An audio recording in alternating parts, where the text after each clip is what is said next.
보통 그 통계를 보니까 네. 8월 달에 그 연준이 통화 정책에 대한 시그널을 잘 안 보내요. 이게 바로 잭슨 홀 미팅 때문에 그런 것 같아서 네. 시장은 잭슨 홀 미팅에서 연준이 어떤 얘기를 할까, 연준 의장이 어떤 얘기를 할까 굉장히 이제 관심을 갖게 네. 되는 그런 부분이 있는데요. 이미 파월 의장은 네. 9월달 금리 인하에 대해서 네. 상당히 강한 시그널을 보냈고요. 이번에는 아마 리세션 리스크는 크지 않다. 인플레이션은 예정대로 가고 있다.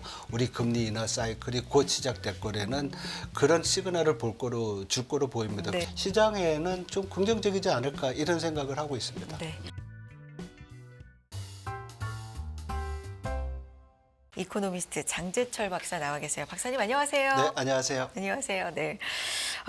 글로벌 주식 시장이요. 지난주 9개월 만에 강한 상승세를 보였다. 최고의 한 주를 보냈다 이러는데 사실 그 전주 하면 와, 톤이 너무 확확 바뀌어요. 그렇습니다. 어떻게 보고 계세요? 최근의 시장. 예, 2주 전에 나왔을 네. 때는 뭐 시장이 온통 경기 침체에 그렇죠. 대해서 상당히 우려를 했었고요. 네. 특히 그 월요일 날 시장이 많이 조정이 받았었잖아요. 근데 모르겠습니다.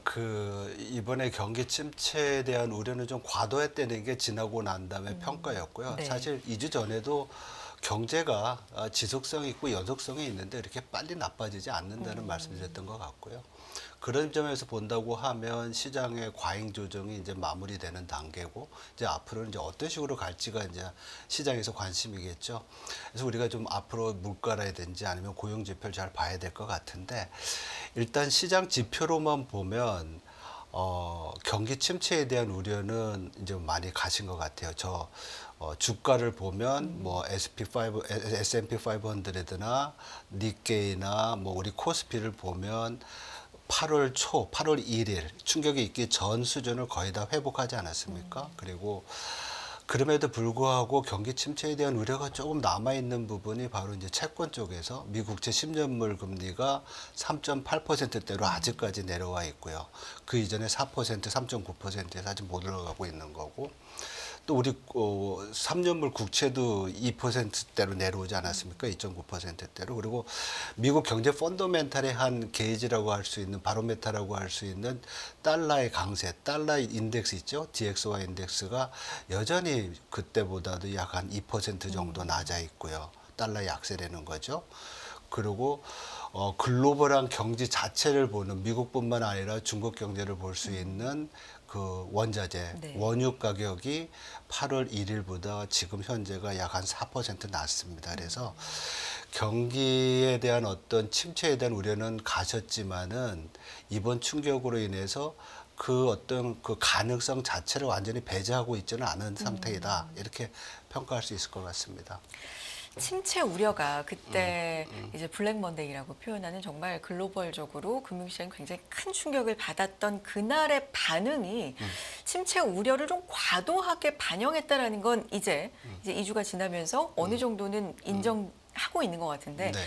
침체 우려가 완전히 사라졌다라고 하기에는 몇몇 지표 좀 확인할 게 남아있다라는 말씀으로 들어도 될까요? 그렇죠. 네. 예. 왜냐면 이 충격이 사실은 그 이전에는 네. 미국 경제의 연착륙에 대한 전망이 굉장히 크지 않았습니까? 그렇지만은 일단 노동시장 자체가 미국의 노동시장 자체가 이제 굉장히 타이트하다. 그러니까 수요가 굉장히 세다라는 점에서 몇몇 지표들이 이제 불안정하게 나오면서 노동시장도 이제는 조정을 받을 수 있구나 이렇게 나간 점들이 이러한 어떤 우려를 아직까지는 가지고 있게 한 부분이다 이렇게 볼 수가 있는 거죠. 네. 그런데 이제 일련의 그 지표 발표를 통해서 우리가 좀 마음을 놓고 확인했던 게 우리를 그동안 굉장히 괴롭혔던 물가는 적당히 계속해서 떨어지고 있고 소비는 견조하고 네. 이런 게 좀 이어지다 보니까 침체가 아직 멀었거나 침체 정도는 아니고 둔화 정도가 아닐까라고 좀 안심을 좀 시켜줬던 것 같아요. 예, 맞습니다. 네, 물가도 그렇게 보셨어요?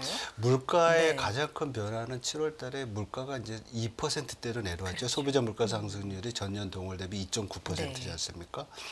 2023년 6월인가요? 그때 9.1%로 최고치를 했어요. 이게 2년 만에 9%대에서 2%대로 내려온 거죠. 2.9%니까. 9% 찍었을 땐 진짜 다 너무 놀랐던 것 같아요. 그렇죠. 네. 그때는 뭐 공급망 충격도 네. 있었고 원유 가격 올라갔던 여러 가지가 있었죠. 그렇지만은 뭐 연준의 입장에서는 이렇게 높았던 인플레이션이 2%대 후반까지 내려온 것은 굉장히 긴축적인 통화 정책의 효과라고도 얘기는 할 수 있을 겁니다. 그리고 이러한 부분이 어떻게 보면 연준으로 하여금 그동안 고용 때문에 사실 되게 이제 이번 8월 초에 네네. 힘들었었잖아요. 그러니까 물가가 이렇게 내려오니까 한편으로는 이제는 물가보다는 우리가 고용 시장에 노동 시장에 더 초점을 맞출 수 있겠구나 이런 여유를 준 부분도 있습니다. 네. 그렇지만은 인플레이션 자체도 지금 보면 서비스 물가 부분이 상품 물가보다 높아요. 그리고 여태까지 이제 서비스 부분 물가가 높았던 것들은 미국의 그 타이트한 노동시장에서 임금 상승률이 높았었는데 네. 이게 이제 점차 노동시장의 좀 긴축 정도가 완화되면서 타이트한 게 줄어들면서 임금 상승률이 낮아지고 있어서 물가는 8월 이후에도 점진적으로 내려올 거로 예상이 됩니다. 예. 그렇다면 계속해서 지난번 FOMC 때도 이제 파월 의장도 고용 시장 쪽에 조금 더 중요도를 두고 있다라는 언급을 했었기 때문에 물가가 그래도 아직까지 좀 봐야 될 부분이 있지만 이렇게 숫자상 내려온다는 건 고용 시장을 더 볼 여유가 생긴다는 건데 그렇죠.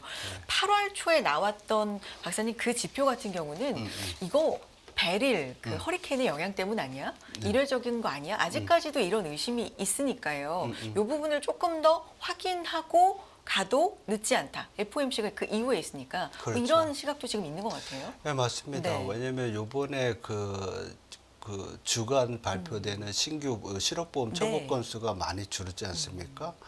이런 부분들은 사실은 그 태풍 베릴 영향이 좀 있었던 것 같아요. 그때 그것 때문에 좀 높았던 부분이 8월 있고, 초. 예, 네. 그렇죠.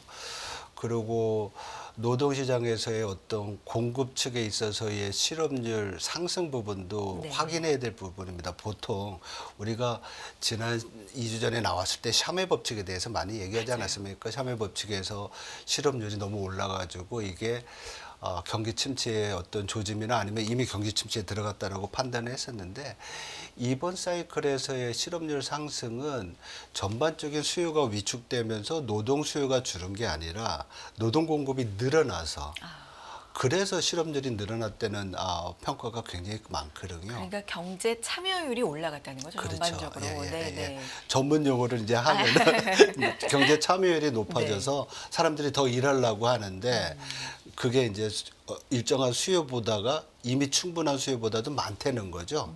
그러니까 이미 충분한 수요라는 것은 경기 침체가 아니라는 얘기를 하는 거고요. 네. 그래서 연준 입장에서는 이런 부분들을 좀 더 확인해야 될 거로 보고요. 이제 말씀드리겠지만은 이게 이제 9월 초에 나오는 8월 이제 고용 지표가 7월처럼 나쁘게 나올 건지 아니면은 더 좋게 나올 건지 여기에 따라서 연준의 통화 정책의 어떤 방향 이게 결정되지 않을까 이렇게 생각이 됩니다. 네.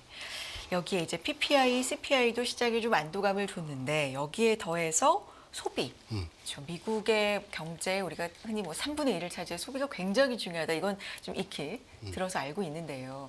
그 소비가 괜찮게 나왔습니다. 소매 판매도 예상 밖의 호조를 보였고 뭐 월마트 같은 기업도 네, 실적이 네. 좀 잘 나왔고요. 전반적으로 소비도 괜찮게 흘러가고 있는 겁니까, 박사님? 소비가 네. 전월 대비 지금 1% 늘었잖아요. 상당히 큰 거고요. 전년 동월 대비로는 2.7% 늘은 겁니다. 그러니까 6월 달에 2%에서 2.7%로 점프를 한 건데 이 소매 판매 지수를 보고서 미국의 그 JP 모건이나 네. 시티는 미국의 3분기 경제 성장률을 상향 조정했습니다. 네. 경제 성장률을 상향 조정한다는 것은 자기들이 생각했던 것보다 경기가 좋다는 얘기죠. 그만큼 경기 침체에 대한 우려가 당분간 낮아질 수 있다는 얘기입니다. 더 좋은 거는 이제 인플레이션이 말씀드린 대로 좀 둔화되고 있고 그래서 이거는 상당히 연착륙과 관련된 긍정적인 뉴스라고 우리가 볼 수 있는 거라서 아주 미국 경제에서는 우리가 지금 뭐 경기 침체에 대한 우려를 하고 있지만 이런 부분을 상당히 약화시키는 그런 데이터라고 볼 수가 있죠. 박사님 근데 이제 제가 잘 몰라서요. 이렇게 한 2, 3주만 해도 이렇게 1년에 나오는 지표들을 가지고 시장이 이렇게까지 화들짝 놀랐다가 네. 또 급격하게 침체 아닌가 봐. 이렇게 말을 바꾸기도 하고 원래 그렇습니까?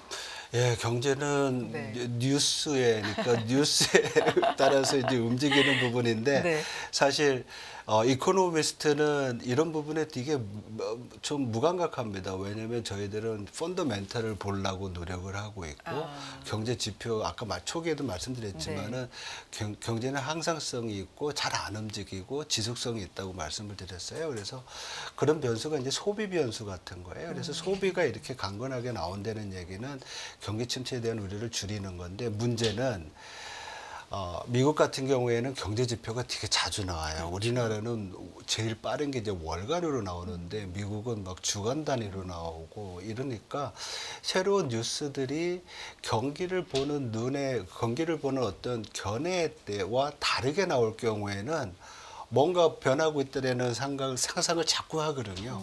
그래서 이런 부분들이 기대와 현실, 기대와 실제 데이터와의 차이가 이런 변동성을 나타내는 것 같아요. 그래서 최근에 이제 IT 이게 이제 혁명이 되면서 뉴스의 흐름이 굉장히 빨라졌잖아요. 네네. 이것과도 시장의 변동성도 상당히 관계가 있다고 생각이 됩니다.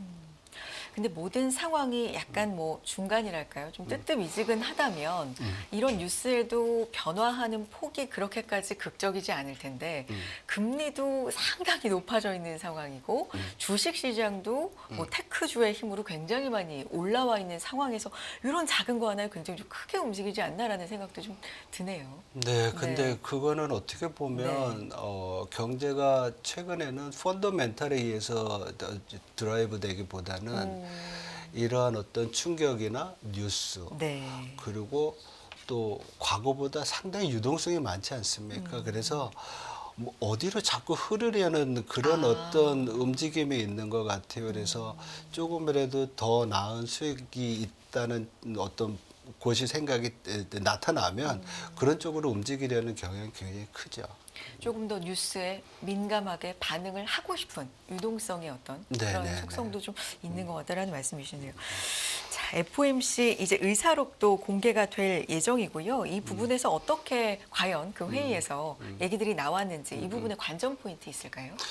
예, 벌써 이제 파월 의장이 7월 FOMC 끝나고서 기자회견에서 그 9월 달 인하가 그 논의의 테이블에 올라와 있었다. 그리고 또 보스틱 애틀란타 여는 총재도 뭐 이 금리 인하 가능성에 대해서 이제 얘기를 하지 않았습니까? 그래서 아마도 우리가 확인해야 될 것은 7월 의사록에서 이러한 어떤 주요 인사들, 얼마나 많은 참여자들이 회의 참여자들이 금리 인하에 대해서 네. 지금 적극적인 의사를 표현하고 있는지 상당히 중요할 것 같아요. 그래서 이러한 추세를 한번 확인할 필요가 있고 더 중요한 것은 말씀드렸듯이 연준의 두 가지의 목표가 있는데 하나는 인플레이션이고 하나는 완전 고용인데 지금 연준의 평가는 그동안 높았던 인플레이션이 내려와 있고 굉장히 타이트했던 노동시장이 완화적으로 이제 돌아가고 있고 이제 균형이 됐다고 얘기를 했거든요. 그래서 인플레이션의 완화 기조에 대한 어떤 확신 그리고 노동시장에 대한 판단이 얼마나 더 견고하고 콘크리트하게 유지가 되고 있는지 이런 것들을 판단하는 것이 향후 통화 정책에서의 방향에 되게 중요할 것 같습니다. 그래서 이러한 신념들이 연준의 그 회의에 참가한 사람들의 그 신념들이 잘 유지되고 있는지 이걸 좀 확인할 필요가 있을 것 같습니다. 네. 또 하나 주목하고 있는 게 이제 잭슨홀 미팅이잖아요. 이 잭슨홀 미팅이 어떤 건지에 대해서 우리 FOMC는 당연히 중요하게 뭐 많이 보는데 잭슨홀 미팅은 한 2년 전부터인가요? 시장에 좀 큰 충격을 주고 나서 더 좀 중요도가 높아진 것 같기도 하고요. 네. 보통 그 통계를 보니까 8월 달에 그 연준이 통화 정책에 대한 시그널을 잘 안 보내요. 이게 바로 잭슨홀 미팅 때문에 그런 것 같아서 시장은 잭슨홀 미팅에서 연준이 어떤 얘기를 할까, 연준 의장이 어떤 얘기를 할까 굉장히 이제 관심을 갖게 되는 그런 부분이 있는데요. 잭슨홀 미팅은 어떻게 보면 그 미 연준이 한 해에서 치르는 행사 중에 굉장히 중요한 행사고 역사적으로 되게 오래된 행사입니다. 그리고 캔사스시티 연준이 이제 와이오밍주의 잭슨 홀이라는 휴양지에서 이제 하는데 뭐 누구 얘기로는 옛날 폴 보커 80대 초반의 의장이 거기서 그 낚시를 많이 즐겼대요. 그래서 거기서 그 이전에 여기저기서 했었는데 그 이후부터는 거기서 했다고 그래요. 근데 여기에서는 어떤 그 당면한 통화 정책보다는 장기적으로 중앙은행들이 어떤 통화 정책을 해 나가야 될지에 대한 학술적인 그런 연구 발표를 많이 합니다. 그래서 좀 중장기적인 통화 정책의 방향을 보기 위해서는 보고요.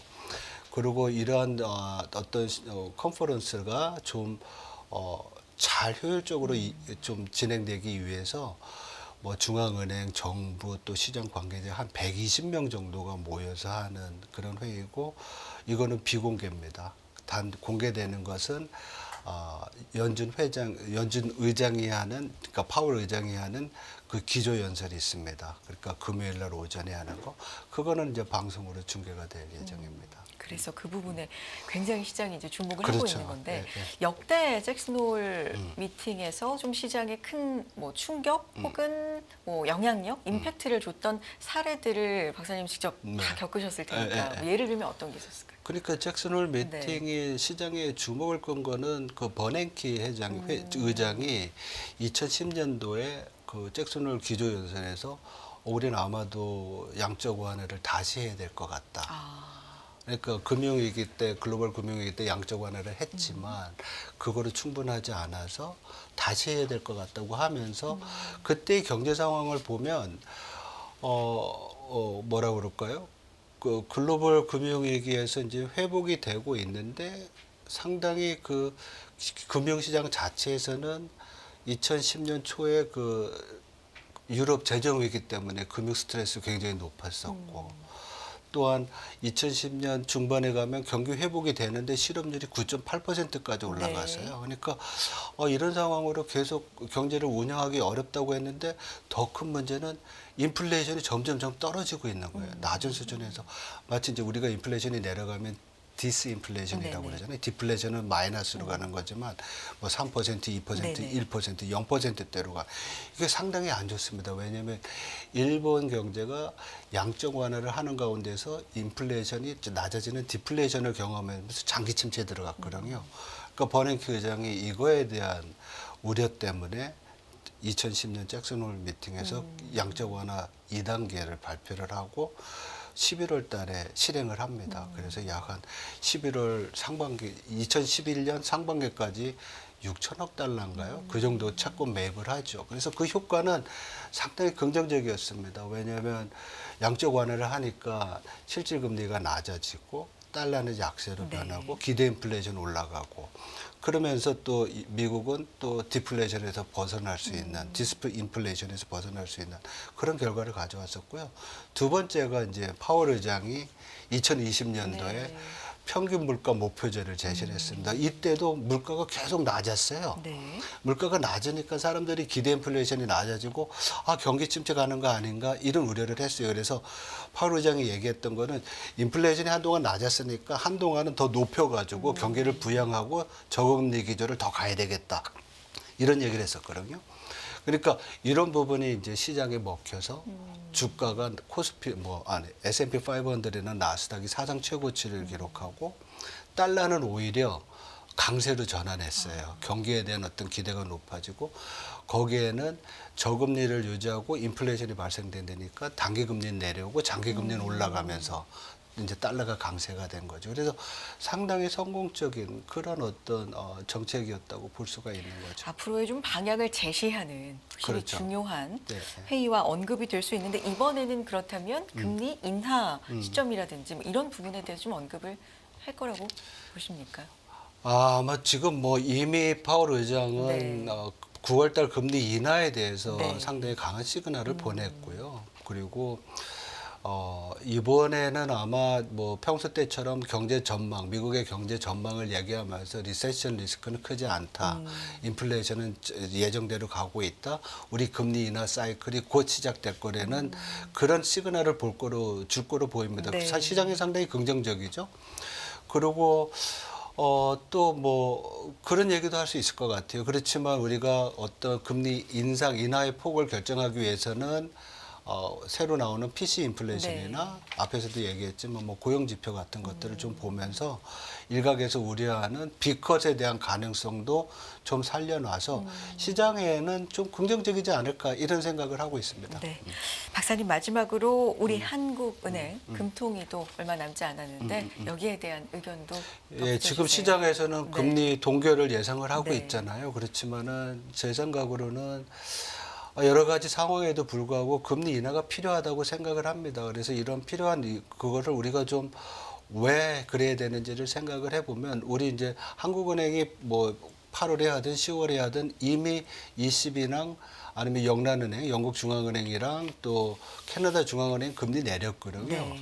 그때를 보면 그때 그 중앙은행들이 금리 인하했을 때 이전 3개월의 전기 대비 인플레이션율을 보면 ECB 같은 경우에가 0.5%고요. 그리고 뱅크 오브 캐나다가 0.6, 뱅크 오브 잉글랜드 0.2. 그래서 이게 되게 낮거든요. 네. 그래서 인플레이션이 우리가 상대적으로 낮아요. 그리고 우리는 경제 성장률이 또 다음번을 보시면 마이너스예요. 네. 전기 대비 마이너스로 들어가서 경기가 굉장히 안 좋다는 점들이 한국은행으로 하여금 금리를 좀 낮출 필요가 있지 않나 이런 생각을 좀 하고 있습니다. 알겠습니다. 동결로 예상하고 있지만 여기에 대한 또 어떤 소수 의견이라든지 예, 이런 것들이 아마 나올지. 소수 의견은 네. 나올 수 있을 것 같습니다. 네. 이런 부분까지 좀 지켜보겠습니다. 오늘 여기까지 듣겠습니다. 이코노미스트 장재철 박사님 오늘 말씀도 고맙습니다. 네.